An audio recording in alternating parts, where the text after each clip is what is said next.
ሰላም ውድ ኦርቶዶክሳውያን እንደምን አላችሁ? በባለፈው ቪዲዮ እንግዲህ ስለ ሚጣቅ ደብረ ፀሐይ አቡነ ተክለ ሃይማኖት ገዳም በክፍል 1 አስቃኝቻችሁ ነበረ።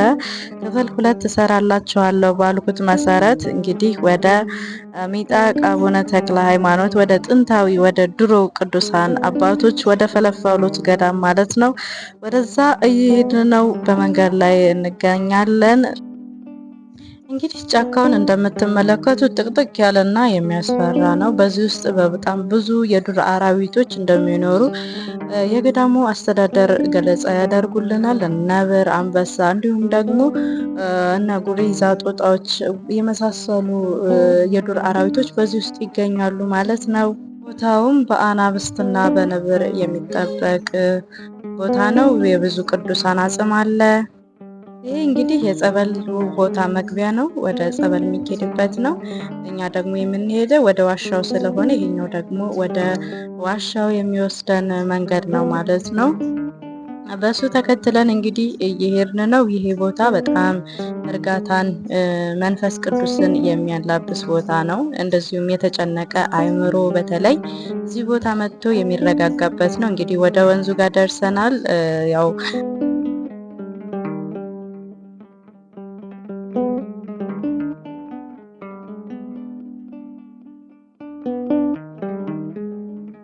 አሁን የሚገለገልበትን ቤተ ክርስቲያንና ፍልፍል ዋሻውን የሚለየው ትልቁ ወንዝ ማለት ነው። እንግዲህ ይህ እዚህ የምትመለከቱት ሜዳ በጥምቀተ ባህር የጥምቀት ጊዜ የሚያድሩበት ቦታ ነው። መካከል ወንዙ ቦታ ላይ ነው የሚያድሩት ማለት ነው። እንደዚህ እያየን ነበረ። በጣም ደስ የሚል ነው። ክረምት ጊዜ በተፈጠረው ከባድ ዝናብም የመሬቱ ሁኔታ እዚህ ጋር ምድጃው ማንም ሰራ የታወሰን ያስረዳል። በዚህ ጋር ሲሻገር ነበር አሁን በዚህ ጋር ሻገር ብለን ነበር።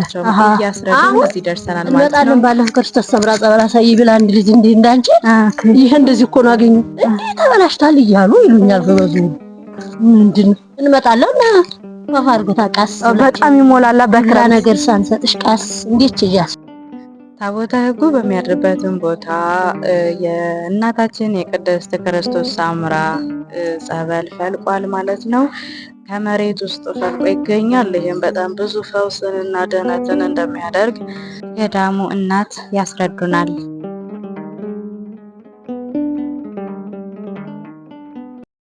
አሁን ተዘግቷል። ዝም ብሎ አልተቆለፈም። አልተቆለፈ። አዎ ስዕልም ታይ ነበረው አጥታ አውጡ ምንጣፍ ነበረው። ምንጣፍ ነው ማወጡ። ወዲያ እንደዚሁ ለምን ዋሻው እንትን አይ ዘበኛ ጠፋ።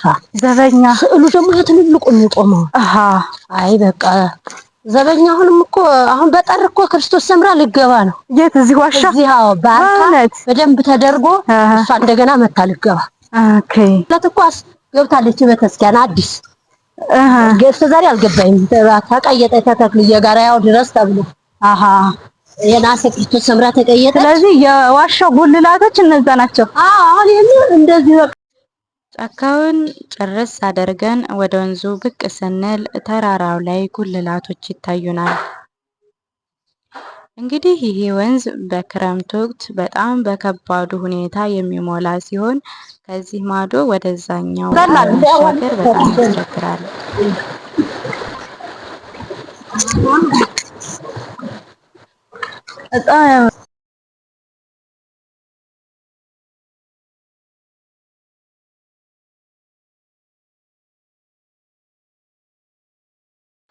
ፍልፍል ዋሻውም ዳገት ላይ ሲሆን ቀጥ ያለ ዳገት ነው።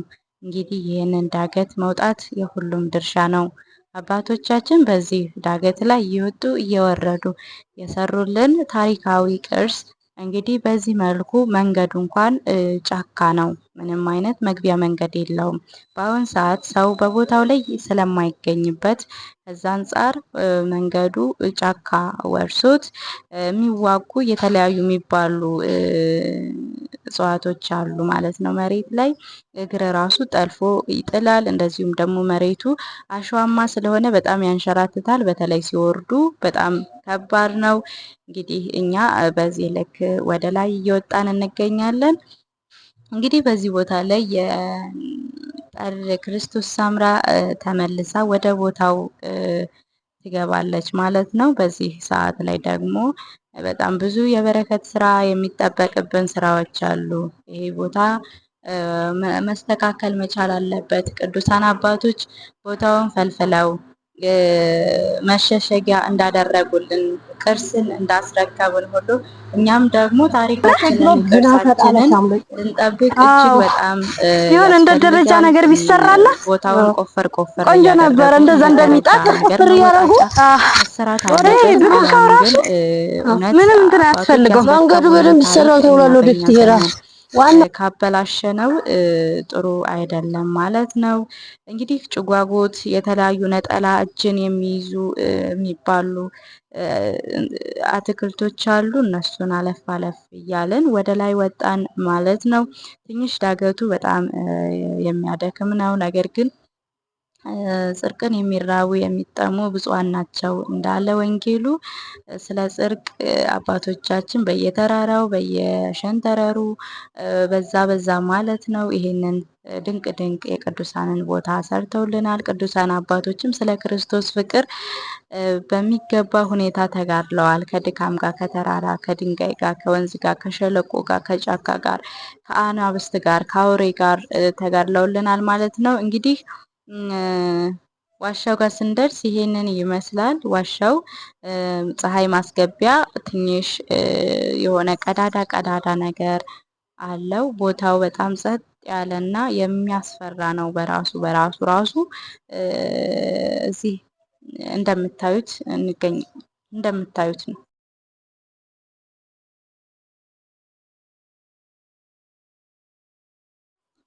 ጫማችንም አውልቀን ወደ ዋሻው ልንገባ ነው።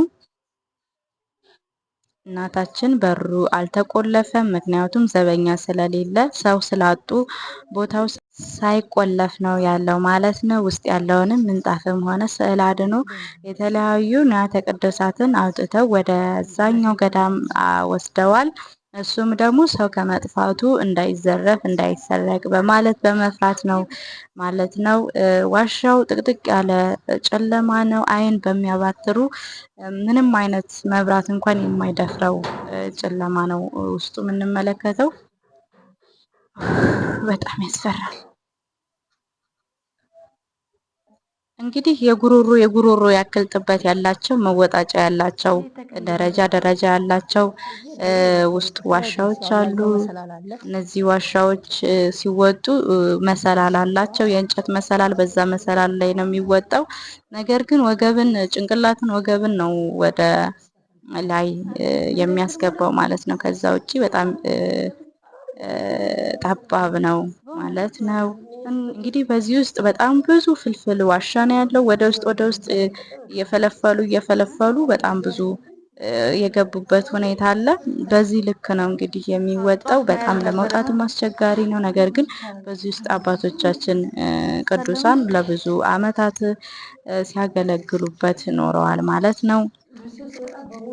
እንግዲህ ውስጡን ከተሄደ እጅግ በጣም ሰፊና በጣም የሚያስፈራ ከመሆኑ አንፃር እኛ የሄድነው ሶስቱ ብቻ ውስጥ ነው የገባነው። ከዛ ውጪ ወደ ውስጥ ለመሄድ አልደፈርንም፣ ቦታው የሚያስፈራ ስለሆነ። በተለይ እኔማ ወዴትም ሳልንቀሳቀስ ልቤ በጣም ደነገጠብኝ። በቃ ተቀመጥኩ ማለት ነው። እነሱ ተሳልሜ በጣም አስፈራራኝ ማለት ነው።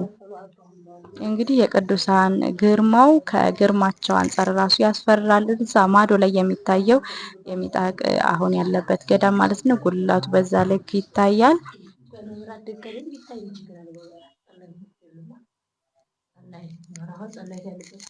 በጨለማ ውስጥ ሳለም ብለን እንደገና ወደ መጣንበት ለመመለስን ወሰን ማለት ነው። እንግዲህ ይሄ ቦታ ብዙ የቅዱሳን ቦታ ነው። አሁንም ቅዱሳን አሉበት በውስጡ። ጫጫታ፣ ጩኸት ማሰማት አይቻልም። ዝም ብሎ በአርምሞ ሆነን ገብተን እየተመለስን ነው ማለት ነው። ወደ ታች እየወረድን ነው።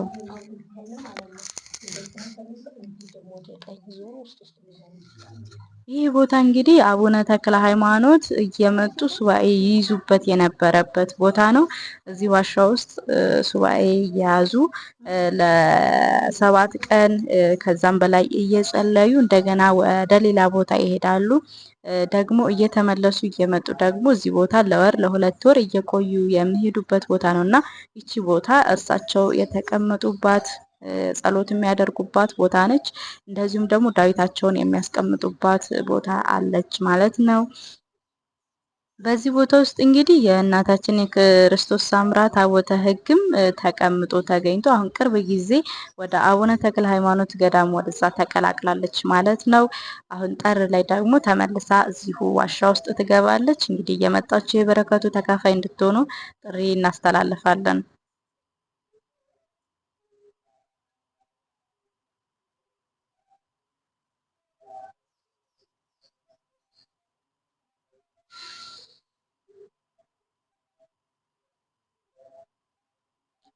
በዚህ ውስጥ ያሉ ወደ ውስጥ ባለው መንገድ ውስጥ እጅግ በጣም ብዙ ቅዱሳን ያሉበት ቦታ ስለሆነ ያው በዚህ ልክ ጨለማው በጣም ከባድ ነው። የቅዱሳን ጸሎት ወይም ደግሞ እንደ ንስሐ መናዘዣ ወረቀት ማስቀመጫ የተፈለፈሉ አሉ። እዛ ላይ እኛም ጻፍ አድርገን በጸሎታቸው እንዲያስቡን ማለት ነው ወደ ውስጥ አስቀምጠን ከዋሻው ሰላም ብለን ተሰናበትን ማለት ነው።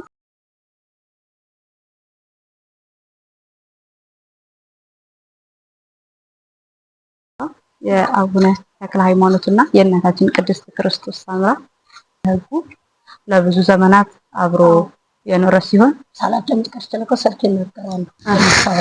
ስንት ዓመት እንደቆዩ የተወጣው ቆይታ ብለዋል። አሁን ግን ታቦተ ሕጉ ወደዛኛው ቤተክርስቲያን አልፏል ማለት ነው። ይሄ እንግዲህ የክርስቶስ ሰምራ ያው በጠር ልክ ተገባ ነው ይኖሩበታል ተብሎ ይታሰባል። ገባ ጋር የሚባል ነበር። 3000 መነኩሴ እዛ ገዳም ውስጥ ነበር አሉ። ወንድ ያ ሴት አይገባም፣ ወንድ ነው የሚገባው። ያኛው ሴቶቹ መነኩሴ እዚህ ወዲያች ነበር አሉ። እዚች መስካለች ሁለት ያለች እሱ ጋር ነበር አሉ። ተክልዬ እዚህ እኮ ማለት ነው። ከዛ ተክልዬ ዳቤ ምንም አድቤት እዚህ ነበር እኮ ሴቶቹ እዚያ፣ ወንድ ነው 300 መነኩሴ። ለፋሲካ አንዳንድ ዳቦ እያንዳንዱ መነኩሴ 300 ዳቦ እና ዶሮ 300 ይመጣ ነበር። የመጣ ይሄው ለቅዱሳኑ ይመጣ ነበር።